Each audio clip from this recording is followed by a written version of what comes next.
Chapter 4. Vanessa cursed herself as she and her friends left the pub. A wet October night was not the time to have worn, of all silly things, a strapless dress with summer sandals.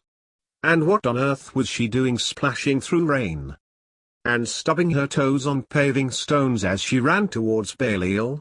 Who was this person whom everyone was talking about as though he were a god?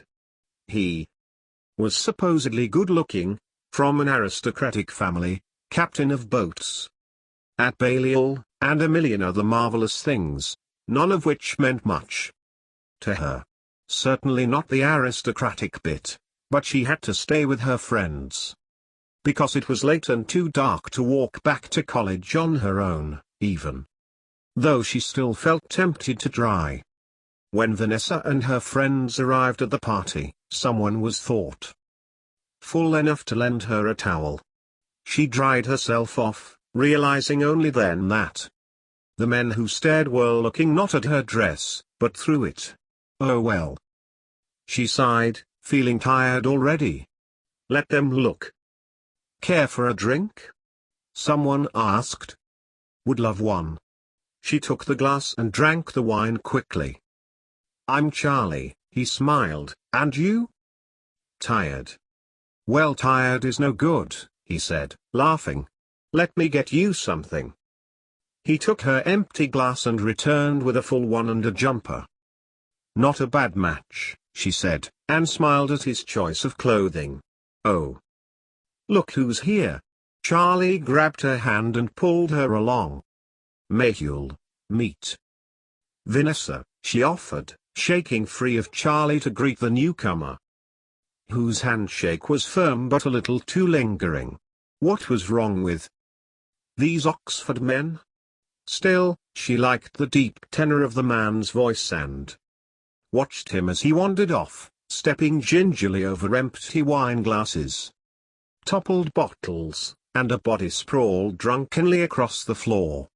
It was rare that a man's looks made her stare, but he was Indian, or possibly Arabic, with dark, shoulder-length hair and eyes that reminded her of Omar Sharif. Everyone seemed to recognize Mayhew'll, or at least pretended to know him as. They slapped him on the back in inebriated greeting. Apparently he was a well-known artist. He's terribly good-looking, isn't he? He is. Vanessa nodded, trying to remember the woman's name, but by now she was finding it difficult to think straight. The woman was in the same college as her.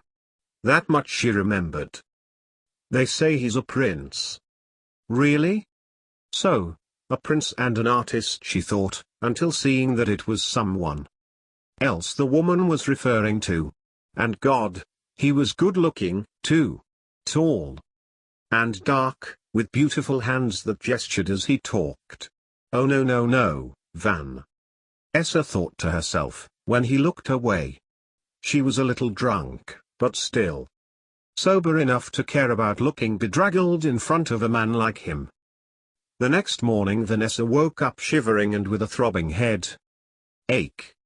Every time she moved her head, the pain got worse, so she lay still, trying to recall where she had been the night before and what she had done.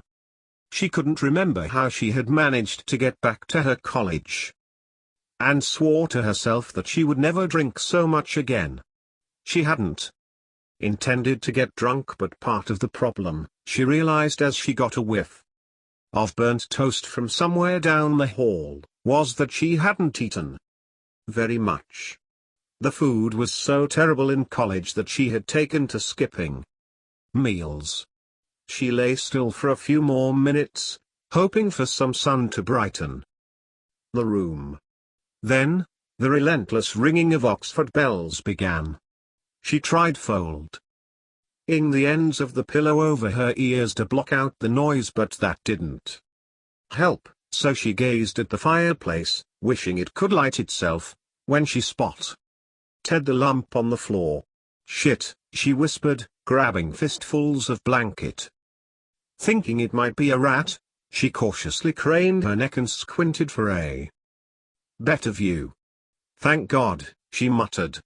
It was only last night's clothes lying in a crumpled heap, her red dress and Charlie's jumper that she had forgot to return. She pushed back the blankets, got out of bed and searched for her slippers and dressing gown before padding across the wooden floor to her desk. She took her notebook and hurried back to the warmth of the bed, plumping her pillows so she could sit up comfortably against the wall. But then she remembered something else. Music. She had to have music. She slipped out of bed again and picked out Bob Dylan's "The Times They Are A Changin'" from her record collection. The trouble with Oxford men, she began scribbling on her notepad, or better still, the trouble with men. Either way, there would be no confusing which article she was referring to, given that the problem with women at Oxford had been published in the same student paper for which she now wrote. She jotted down a list of ideas and then changed her mind. She would write to her best friend, instead. "Dear Jane, I've just spent a frustrating hour trying to write something on the status of women in Oxford. If only you were here, then we could talk about it, but by the time you receive this I will either have written the article or abandoned it. Perhaps part of the problem is that I'm trying to write this in response to a silly article arguing that Oxford women are to blame for distracting the men, as though men have nothing to do with their own distractions. In any case, I think I've now decided not to bother writing a response. I'll write a totally separate piece on the ways in which we're treated like second-class citizens and how it must change. Can you tell that? Trademark listening to Dylan. And now, after all of that, how are you? I miss you so much and can't wait to see you in London next week. You haven't told me what your rooms are like. Do you like them? I love my room, with its view of the college gardens. The birds love it too, and each morning I'm greeted by a choir of finches and robins who sit in the tree outside my window and serenade me sweetly, which is far more pleasant than the clanging of college bells. Do please tell me that you are not cursed with the same at Cambridge. Everyone says that after a while one stops hearing them, but I can't hear how that's possible. Have thus far made 2 friends in college, Geeta, from Kenya, who reads English, and Pat, who is a physicist like you. Pat's father is a Balliol Scout, which must make it terribly uncomfortable for her among the more snooty girls here in college, such as the Rodin girl who speaks incessantly of family connections and refers to Churchill as Uncle Winston. Silly girl. Vanessa readjusted her pillow and took another biscuit, reflecting for a moment on her own family. It was far more posh than she cared to admit. She had a grandfather in the House of Lords and a father who talked endlessly of his time in the colonial service. At least there was Uncle Tony and Mother, who didn't believe in taking themselves too seriously. I've signed up for the Labour Club, Jakari, Joint Action Committee Against Racial Inequality, and the College Music Society. Maybe more if there's time. And you? Do tell me whom you are meeting and all the things you are getting up to at Cambridge.